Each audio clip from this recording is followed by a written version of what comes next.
channel for learning. Assalamualaikum.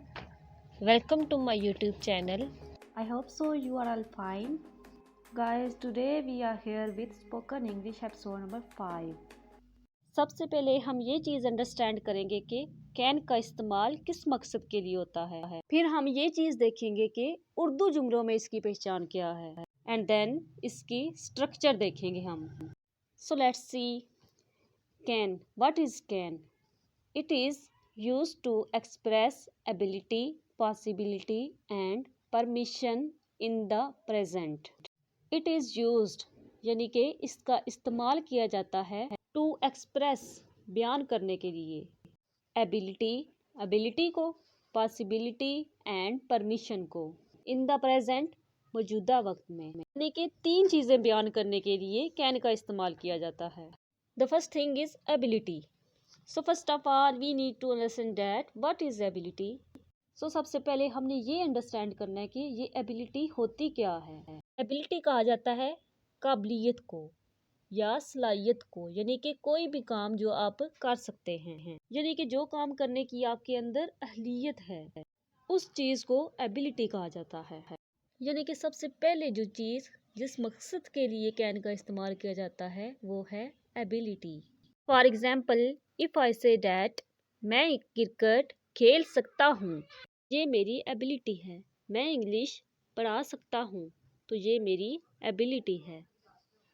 आप गाड़ी चला सकते हैं, ये आपकी एबिलिटी है। सो गाइस, एबिलिटी कहा जाता है कोई भी ऐसा काम जो आप कर सकते हैं। सेकंड नंबर पे हमारी आ रही है पॉसिबिलिटी। अब पॉसिबिलिटी कहा जाता है बेसिकली इम्कानियत को। इम्कानियत मीन वो काम जिसके होने के या जिसके करने के चांसेस हों, इम्कान हो। Okay, for example if I say that आज बारिश हो सकती है, तो मुमकिन है, इम्कान है कि आज बारिश हो जाए, बट कंफर्म नहीं है। ओके, और अगर हम ये कहते हैं कि आज पाकिस्तान मैच जीत सकता है, तो ये पॉसिबिलिटी है, इम्कान है कि पाकिस्तान मैच जीत जाए। तो पॉसिबिलिटी किसे कहा जाता है? इम्कानियत को। इसी तरह हमारे पास तीसरी चीज़ है, वो है परमिशन। तो परमिशन कहा जाता है इजाज़त को। सो अब इजाज़त हम कैसे लेते हैं या देते हैं? जैसे कि देखें, आप मेरा फ़ोन इस्तेमाल कर सकते हैं, तो ये मैं आपको इजाज़त दे रही हूँ। इसी तरह देखें कि क्या मैं यहाँ पर बैठ सकती हूँ, तो ये क्या है? ये मैं इजाज़त तलब कर रही हूँ। ओके, कैन को जो इस्तेमाल किया जाता है 3 पर्पज़ के लिए किया जाता है, एबिलिटी, पॉसिबिलिटी एंड परमिशन। देखिए, अब हमें ये चीज़ अंडरस्टैंड करने की ज़रूरत है कि उर्दू जुमलों के आखिर में इसकी पहचान क्या है। उर्दू जुमलों के आखिर में सकता हूँ, सकता है, सकती है और सकते हैं आता है। अब देखेंगे ये स्ट्रक्चर हमारी पिछली स्ट्रक्चर है जो कि हम पढ़ते आ रहे हैं, subject plus verb plus object. Guys, अगर आप कैन मॉडल में और इस स्ट्रक्चर में डिफरेंस देखें तो सिर्फ आपको एक वर्ड का डिफरेंस नज़र आएगा। देखें, हमने अब सब्जेक्ट के बाद कैन लगाना है, तो स्ट्रक्चर क्या बन जाएगा? Subject plus can plus verb plus object. देखें, इधर जो पहला स्ट्रक्चर दिया हुआ है, अगर हम वो बना लेते हैं सेंटेंस, तो कैन मॉडल के मुताबिक सेंटेंस बनाने में कोई प्रॉब्लम नहीं होगी। बस अब करना ये है कि सब्जेक्ट के बाद कैन लगा देना है, दैट्स इट।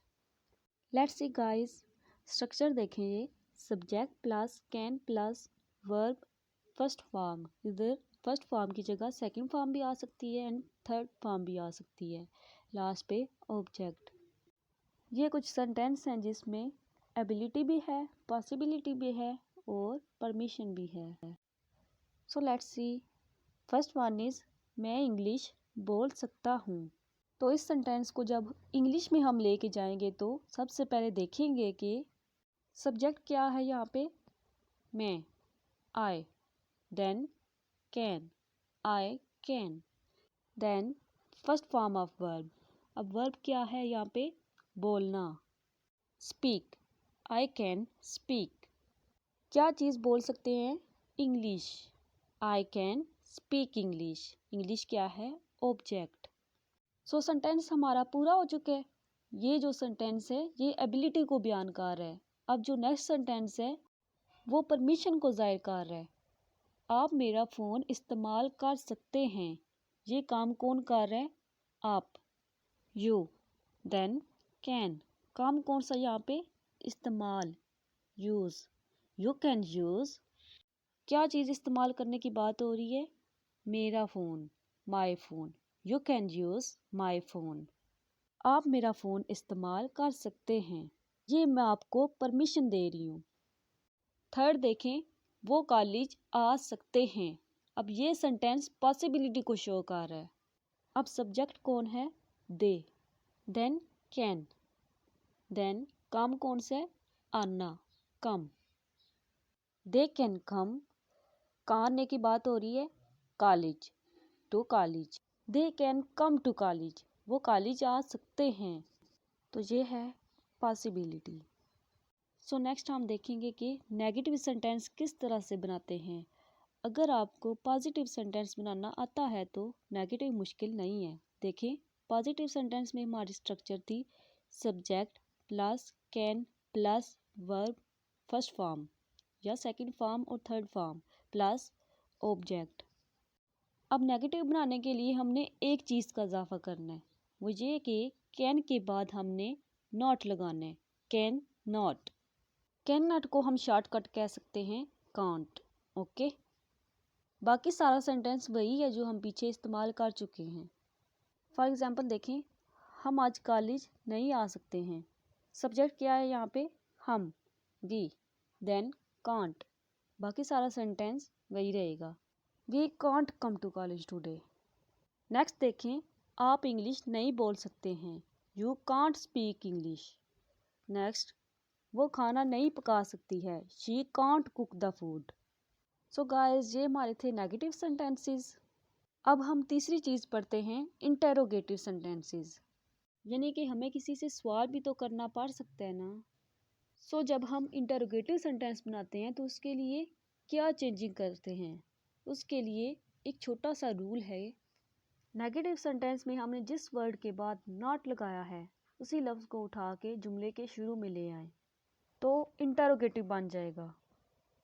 तो चले देखते हैं इंटेरोगेटिव सेंटेंस की जो स्ट्रक्चर है। सबसे पहले can, then subject plus first form of verb plus object, last पे क्वेश्चन मार्क आ जाएगा।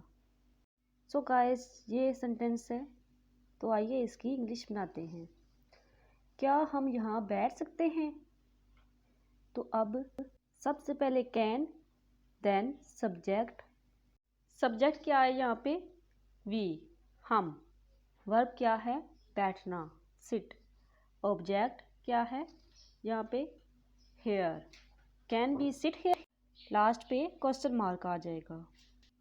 सो लेट्स गाइस, अब हम पॉजिटिव, नेगेटिव और इंटरोगेटिव को आपस में कंपेयर करके देखते हैं। सो लेट्स सी, हमारे पास ये तीन सेंटेंस हैं।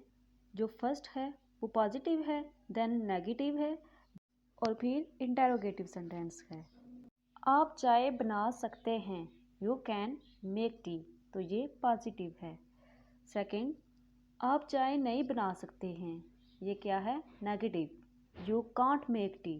थर्ड, क्या आप चाय बना सकते हैं? कैन यू मेक टी, तो ये क्या है? इंटरोगेटिव।